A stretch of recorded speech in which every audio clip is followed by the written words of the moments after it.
Hi, this is the second in a three-part series that we're doing here at the Center for the Study of Education Policy on mapping the future of Illinois higher education.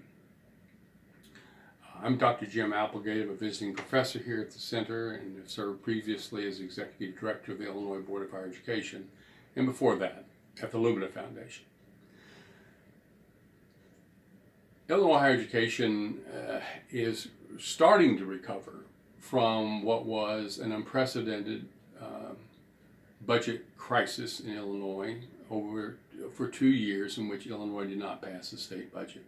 Obviously, that dug an enormous hole for the state as a whole, but it also had a dramatic impact on Illinois higher education. Not only financially, in which reserves were used up, but also in terms of reputation and credibility, as institutions were threatened, their existence were threatened in some cases, and in other cases at least there were programs and eliminations and faculty furloughs that created some concern about the health of Illinois higher education, which of course is a great tragedy because Illinois higher education historically has been one of the stronger systems in the country and I think remains strong, but has some recovery to do, as does the state as a whole. So the question is, what are some things we can do to get this back on track? And there are many things we can do. There's been a lot of discussion in the press recently, here in October 2019, about the shrinking enrollments in many, not all, but many Illinois higher education institutions. Illinois State is not shrinking, nor is University of Illinois and its campuses at Urbana-Champaign, but many are. And community colleges are suffering enrollment challenges. And there's been a lot of attention paid to outmigration, particularly in relation to the universities, where the percentage of high school graduates leaving the state to go to college outside the state has more than doubled in the last decade. Outmigration is an issue. It's one we need to build strategies to hold on to and attract students from Illinois high schools to stay in the state and go to our institutions. But the fact of the matter is, most of these students who are leaving the state are students who are going to get a college degree actually eventually. They're going to get it from somewhere. They're going to get it from the University of Iowa or the University of Missouri or Ball State University. And then there are some analyses of migration patterns that would suggest that probably half or more of them will in fact return after their graduation to Illinois to live and work. So while outmigration is an immediate problem for our institutions, I think from a larger standpoint, it's not the most urgent problem. On the other hand, we have a huge number of students in Illinois who are getting no college opportunity, who are not going to go out of state if they get a chance to go to college. They're going to go in Illinois to our community colleges and to our universities.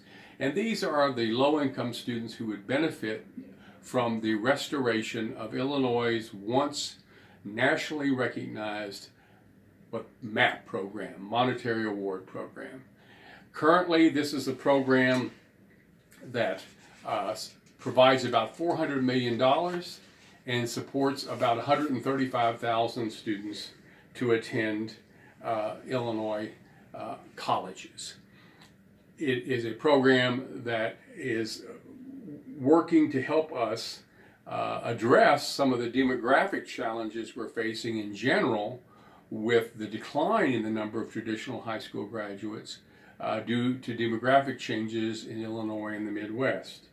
The key thing to remember as I talk about MAP and the students it supports is, again, these are students who, without MAP, will have no college opportunity for them probably, and who, if they do go to college, will go in-state. These are not students who are going to board a plane and fly to Seattle to go to the University of Washington. So what can we do then to make this MAP program work better for us? Well, as I said, it currently is refunded after the budget debacle that resulted in no funding for MAP or late funding. In the year when MAP was funded, it was funded so late that 160,000 students who qualified for MAP, who filled out the infamous federal FAFSA form, who applied, who wanted to go to college, were denied MAP grants in that year because they ran out of money or that they couldn't get the money out in time. 160,000 students. Think about them distributed across Illinois' public and private colleges. Now, even after the budget was passed, what we've seen over the last several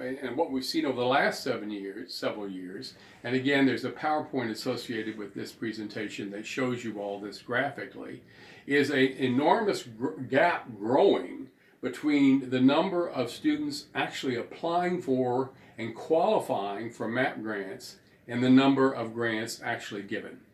Such that even in this last year when MAP was funded, we did see almost 100,000 students turned away who wanted to go to college in Illinois, who qualified to go to college in Illinois and qualified for the MAP grants with low income, who were turned away because of a lack of money. Again, think of what 100,000 even additional students would mean. Now, the other thing that MAP can do for our institutions is help us with our challenges in becoming fairer, more equitable institutions. 56% of MAP students are first generation who go to college, of those who do get the MAP grants and go. The average family income of a MAP student, family income, is around $35,000, and for an independent MAP student, it's around $17,000 annually. So this is truly a low-income program who's helping students get the opportunity for college who very likely will not have that opportunity without that help. I should also mention that if you, in the process of applying for the MAP grant, you are supported to make sure, and it is required, that you apply for your federal Pell Grant. So you're adding the MAP grant onto the Pell Grant, onto whatever institutional aid that you can that can be provided, that in accumulation will help you have the opportunity to go to college. About half of the African American and Hispanic students enrolled in Illinois undergraduate higher education are MAP students. So again, MAP is a vehicle that is helping us give college opportunity to a more diverse to our diverse population in Illinois in a more equitable way. And finally, data provided by the Illinois Student Assistance Commission, who administers the program, shows that MAP students, when they do get to college, graduate at about the same rate as non-MAP students at that particular institution. So whatever the grad rate is overall for students, MAP students usually are at the same level. So they are succeeding. Now, we would hope that number would be higher at many institutions, but at least the MAP students are doing as well as the non-MAP students. Now, what if we restored MAP? I'm going to go all the way out here and do a little crazy talk. What if we restored MAP to where it was in 2002? What would that look like? Well, first of all, we would be providing grants to every qualified MAP student. That's immediately an additional 100,000 students a year going to college in Illinois through MAP grants. In 2002, additionally, MAP fully covered average tuition at a public university. Not to mention community colleges, of course. In 2018, the maximum MAP grant covered less than half of the average tuition and fees at a public university. So its buying power significantly declined. And it's also the case that in 2002, MAP provided awards to all eligible applicants. Everybody who applied for a MAP grant, who qualified and was low income and ready for college, received a MAP grant. As I noted earlier, in 2018, MAP served only about half the applicants, turning away 100,000 students who applied, qualified, and wanted to go to college in Illinois. And during the budget crisis, that number was more like 160,000. So the bottom line is a fully funded MAP program. And let's for a moment not even say we've got to increase the award back to where it was with funding the average public university tuition. But let's just at this point say in the next couple of years, let's fund MAP so that all qualified applicants get degrees. What would that mean for Illinois?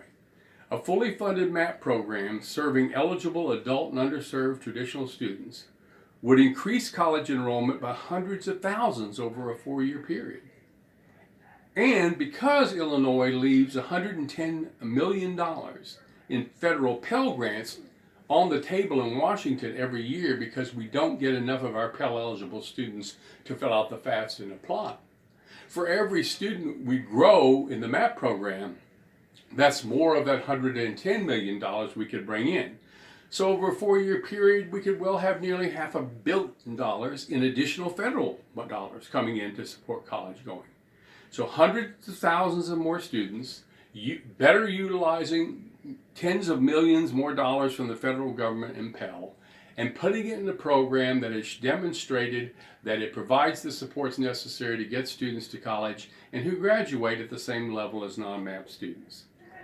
So in short, while there may be no silver bullet, an aggressive multi-sector campaign, and I'm talking employers, business folks, private college, private sector higher education, public sector higher education, and others, an advocacy campaign to restore MAP would have an immediate and massive impact on the health of Illinois higher education and the success of Illinois in general, and on the lives of hundreds of thousands of people. Employers would benefit from an improved talent pipeline. Public and private colleges would grow despite demographic declines in the traditional student market. And Illinois, at last, would reclaim its status, as it had back in 2002, as a national model for providing equitable college opportunity.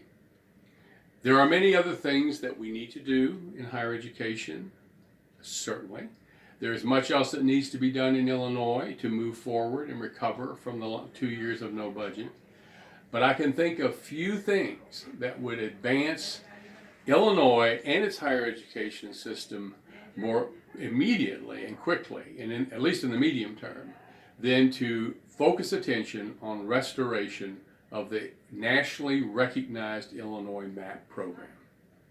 Thank you.